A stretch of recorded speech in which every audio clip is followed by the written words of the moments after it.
Саламатсыңар балдар, адабий окуу сабагынан бүгүнкү темабыз булбул аттуу жомок менен таанышабыз. Көңүл бургула сөздүктөр: илебиң эңсеп турганыңды деген мааниде, иреңиң өңү түсүң деген мааниде. Качандыр бир замандарда элим деген ичкен ашын жерге койгон булбул аттуу бала болуптур. Акыл жаштан эмес баштан деген макалы ырас белем. Бала өзгөчө экен.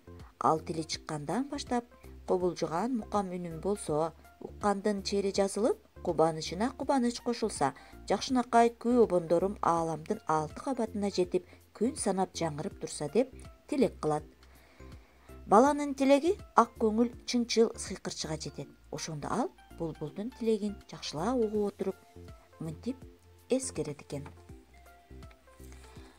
Балам, тилегиң жетти мага да, чындык болсун арада, бурмалабай түз айтам, угуп тургун садага.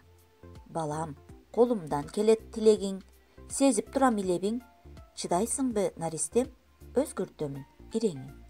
Мынакей балдар, сөздүктөрдө таанышкан илебиң жана иреңиң деген сөздөрдү мына сыйкырчынын сөзүнөн билдиңер, балдар.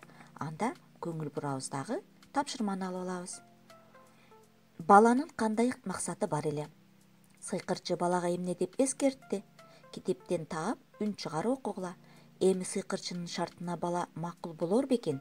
Силер кандай ойлойсуңар? Мынакей ушул суроолорду жакшылап окуп, жооп беребиз балдар.